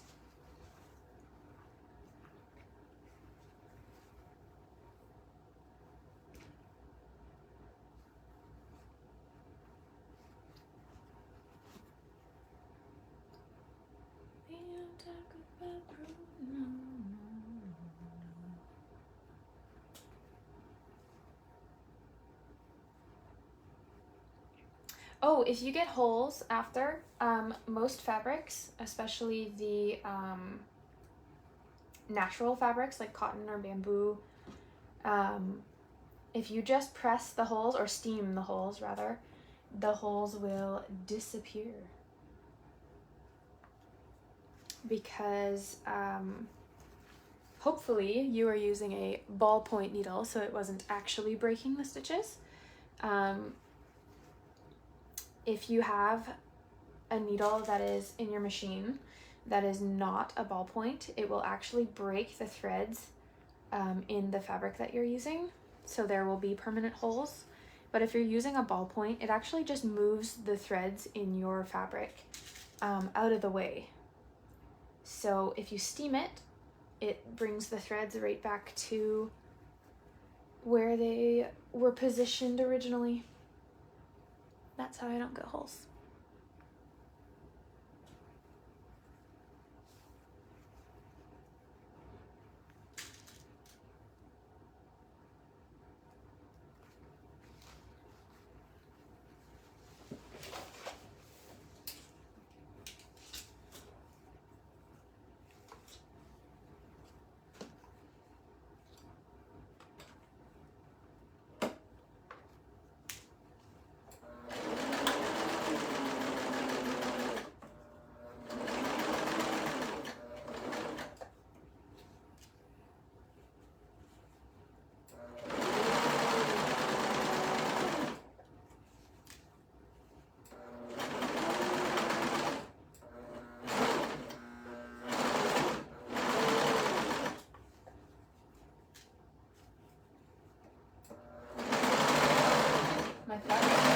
does not want to be cut by my serger today.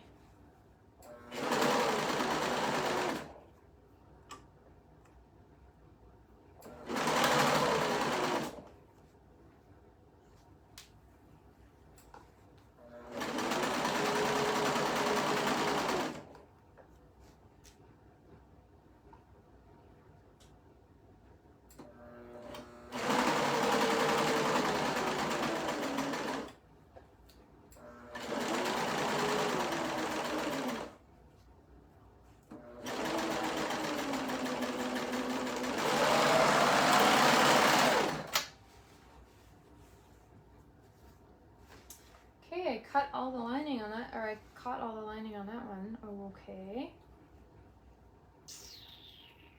But I didn't quite catch our gathering stitch in the middle here. That's okay. I'm just gonna rip it out.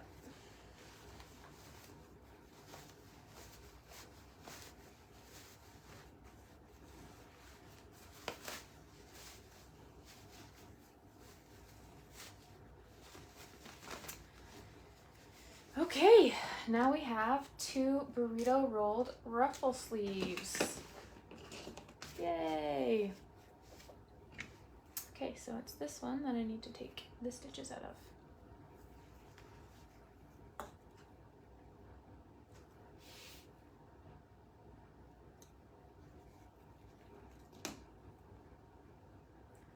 Again, I'm just grabbing the bobbin thread. Oh, and my family just got home.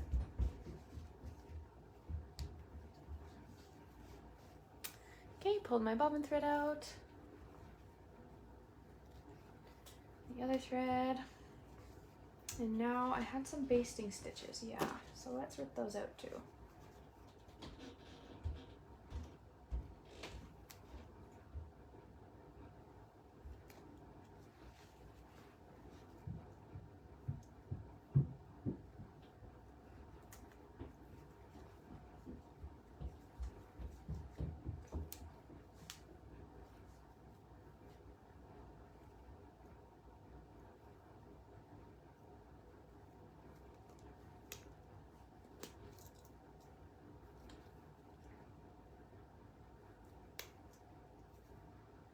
Can't get to my bobbin thread on the basting stitches because it's in the burrito. So I have to just rip it out old school. Stitch by stitch. Oh, I got a hold of the bobbin thread.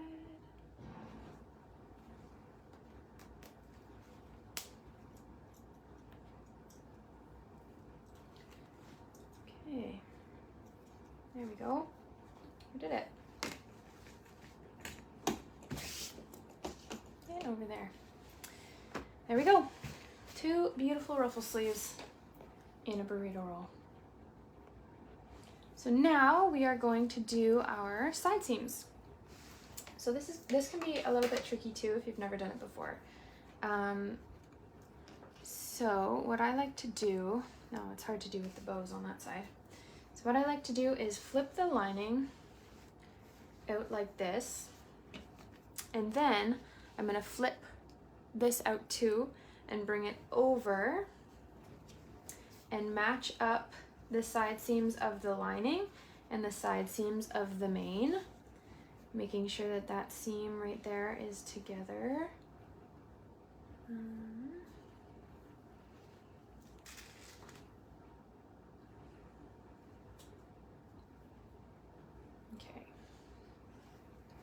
So I have my 2 main pieces. I know it's really hard to see, I'm sorry. I have my 2 main pieces together, back and front, and I have my 2 lining pieces together, back and front. And they're all right side together. I'm not gonna bother pinning, I'm just gonna sew it. Well, maybe I should, because it's a little difficult with those bows in there. Don't wanna get it caught. Do I find the holes go away on cotton too if I use the method for gathering? If you mean like a cotton woven, like a quilting cotton, then yes, definitely they do. Just use steam if straight heat is not working for you, and the steam will set it back. Okie dokie. So when we do this, we want to make sure that this part where the bows are is not getting caught in our seam. So it's a little bit tricky. You have to keep kind of maneuvering as you go.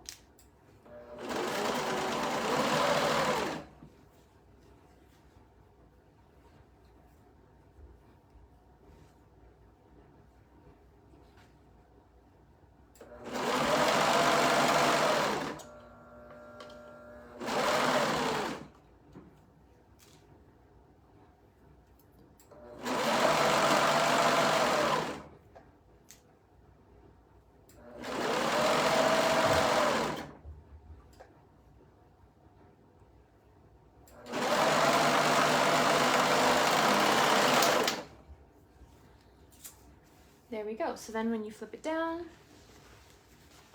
you'll have a perfectly enclosed waist seam, or side seam rather, sorry. Okay, so then we'll do the same on this side. We'll separate the main and lining and bring this over on top, match up that seam.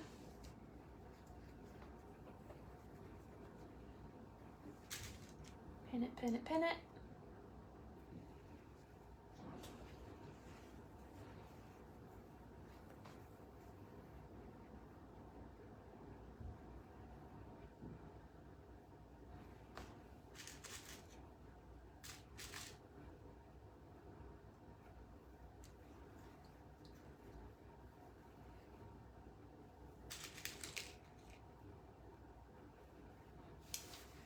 Okay, I'll sew that again.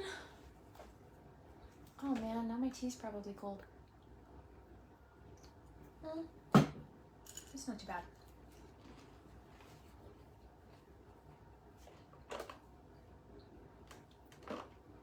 We're actually gaining followers as we go.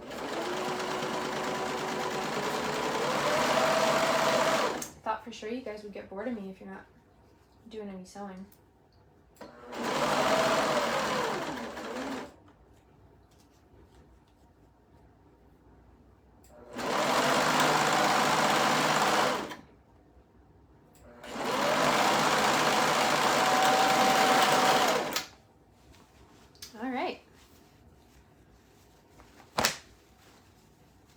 There we go, front bodice, back bodice. All done. Now, what does it want us to do? So, if you're doing the sleeves, you would not have done the burrito roll. And you would be adding those now and then just sewing up the sides and down the sleeves. They're pretty straightforward, so I'm not really going to go through that. So now, we need to cut into our bow centerpiece. So we need 3 2.5 inch pieces.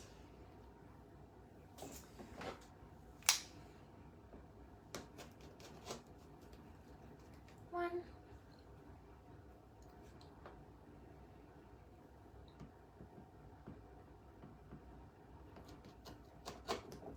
two,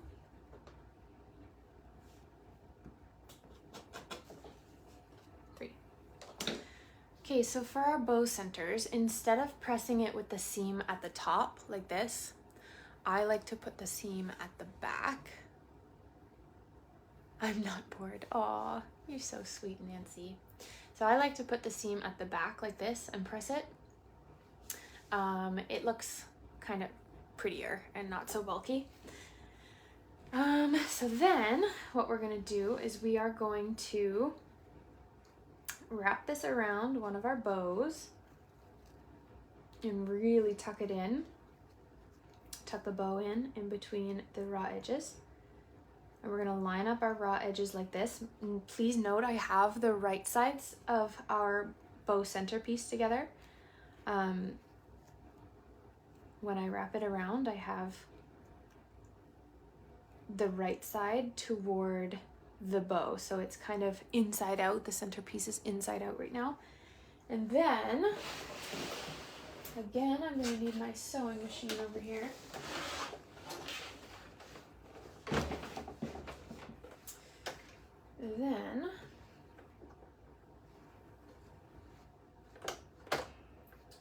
Then we're going to sew as close to the bow as we can. Hang on, let me see what the pattern suggests so that I don't tell you the wrong thing. Yeah, so we're using a 3/8 inch seam allowance, so you're pretty much going as close as you can. Make sure they're really nicely lined up.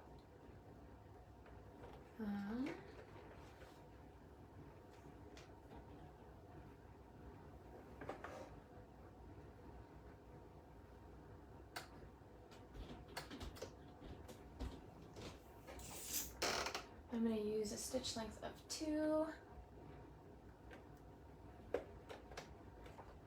Okay.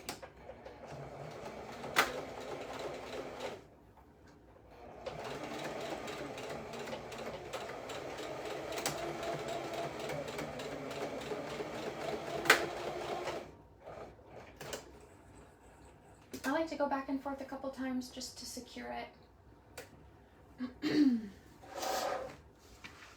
Okay, so then we have something that looks like that. You can see the raw edges.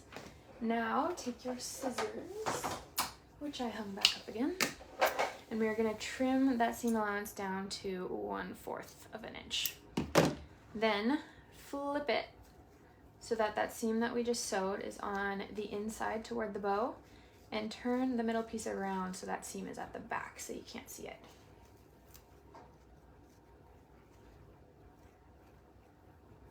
You can play around with the bow to get the right kind of shape that you want. And there you have it, a nice little bow shape. So you're going to do that with the other 2 bows.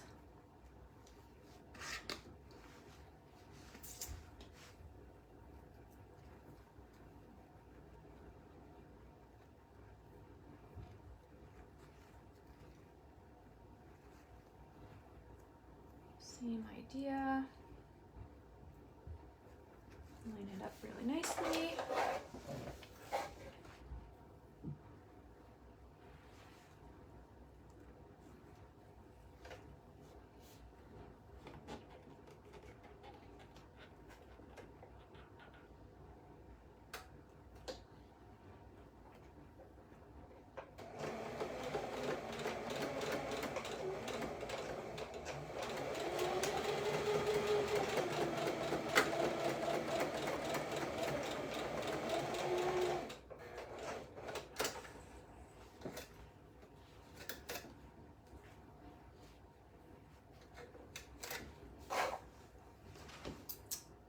Trim it.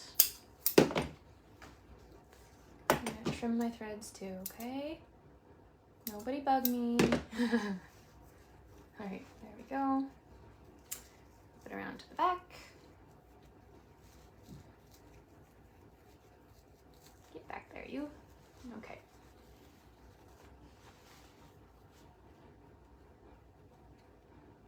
Perfect. One more time.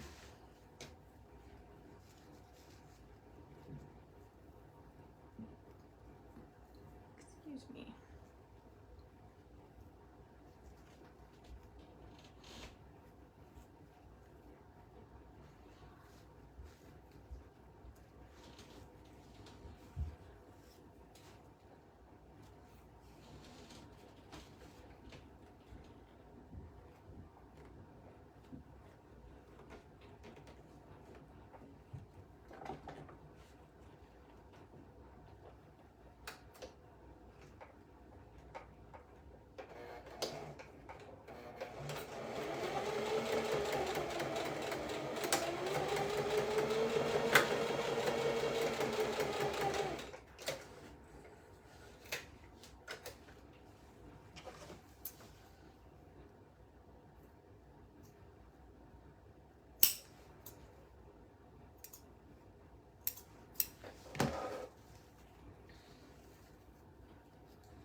Flip it real good.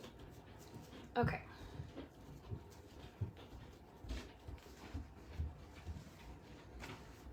Et voila, 3 beautiful little bows. to the skirt. So I'm not going to do a gathered skirt because I think it's pretty straightforward, and I think you guys can probably figure it out on your own. So I'm going to do a circle skirt. I'm going to do a ruffle bottom, but I'm not going to do the ruffle on the live sew along. I will film me sewing the ruffle, and I will post it in the comments in case anyone is curious about how I make sure all of my gathers are even and how I do that. And I'll go through it on here too, just so that you kind of have an idea. So now I'm going to go back to the serger. I have directional fabric, so I cut 2 half circle skirts instead of cutting a circle skirt piece on a double fold. So I'm going to sew my sides together.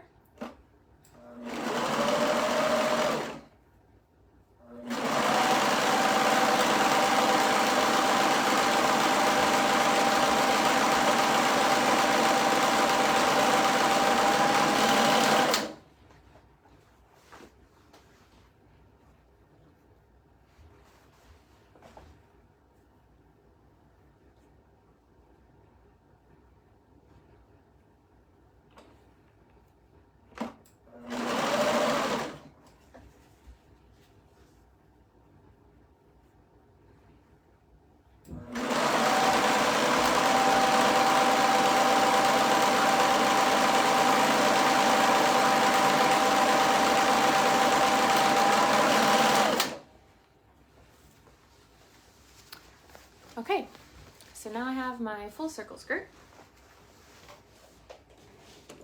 and my bodice, and I'm going to line up my side seams, the side seams of my bodice, with the side seams of my circle skirt. Just going to make sure my side seams are all okay. I'm going to tuck it through here.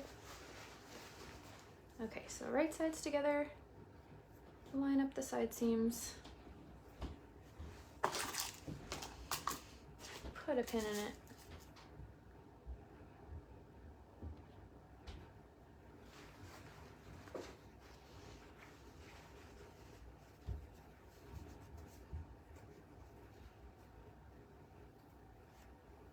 Don't know how my daughter hasn't come down here yet. She's so excited for this dress. Okay, so my side seams are all lined up. And then I just ease the rest in all the way around.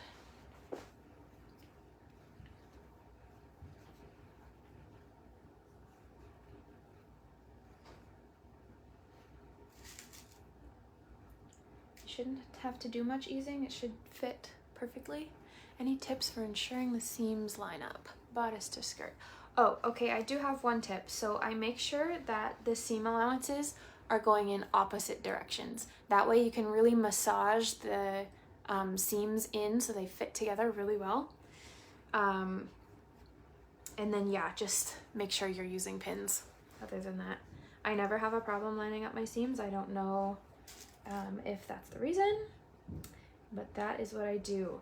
When I had a sewing class in high school, they used to tell me to like massage them in together. I don't know if that makes a difference. You just kind of work it in with your fingers.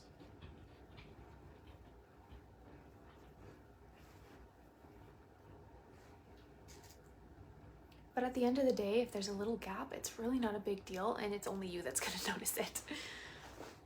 Because if you've ever checked like retail dresses, they're clearly made in like 5 minutes, and they don't pay attention to those details, and no one ever notices. Except me, of course. Well, I bought a dress for my girls last month, like matching dresses, because I was out of town and so I couldn't sew them one. and they still had their basting stitches, like, just on the dress. And I was like, oh, that's a hard one to pass by. Can't let that go. Had to take out the basting stitches for them. Yeah.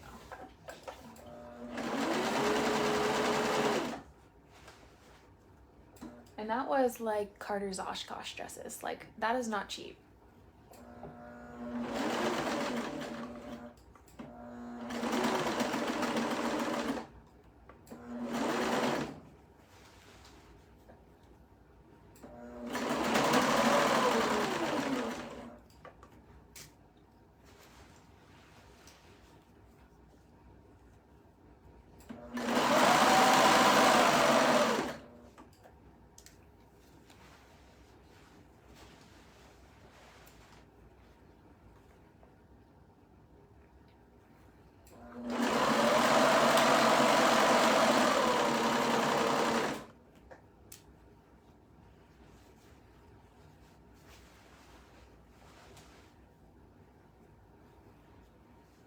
Yeah, I don't do much retail shopping anymore for my girls.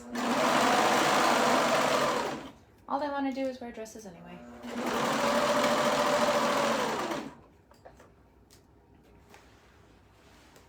I sew dresses and like peplums, and then they wear like biker shorts underneath. Just as practical as anything else.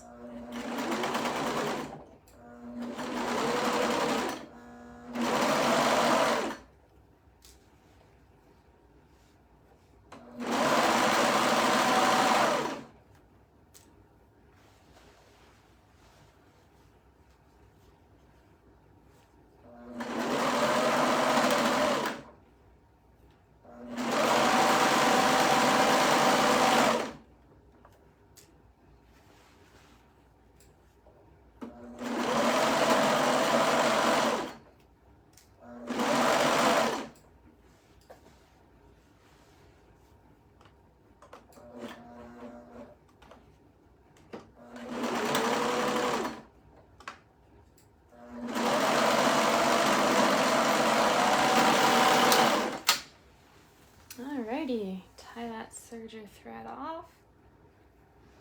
I'm lazy, I don't pull it back through the serged edge. I just tie a knot and clip it. That's it.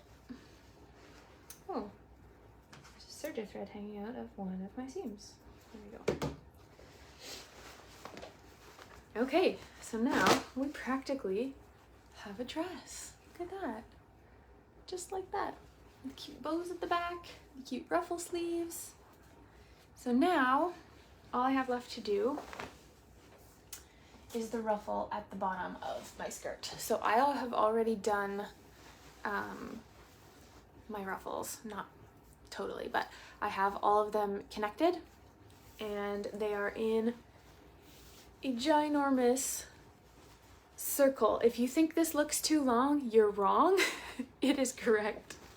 It's just a lot of gathering. So for that reason, I'm not going to subject you all to watching me gather all the ruffles for the bottom of the skirt. But I will do a video that I can like do twice as fast, so that you only spend 2 minutes watching it instead of like 3 hours watching it. I usually do this part, I'll do like all the gathering stitches now, and then I'll do like all the gathering while I watch like a TV show or something later tonight. So that's what I do.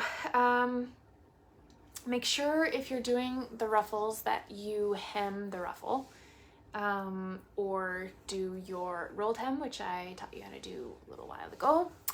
I'm not going to do either. I made my ruffle a little bit shorter so that I don't have to do a little hem or anything. Again, this fabric is super great for not rolling and not fraying. It is just great. So I'm just leaving it as is, and thank you so much for joining me. If you are watching this later, Yes, Pat, it will. So I was just about to talk about that. This video will be posted to our Facebook page as well as our group, so that you can watch it later, you can go through it again, you can fast forward, you can pause, you can play, and we can sew together as many times as you like. Yeah, so if you're watching this later, feel free to fast forward through the boring parts, the duplications, stuff like that. And the whole beginning for like half an hour is just me blabbing on. So thank you for coming and watching our sew along. And I look so forward to seeing your beautiful Aria dresses. Make sure you share in our Facebook group. Make sure you tag us on Instagram and Facebook, wherever you're posting. We love to see everything that you guys do. And I'm so glad that I was able to help you guys sew your Arias. And I will post a poll very soon for next month's sew along. We'll pick a new pattern. And we'll see you then. Thanks so much.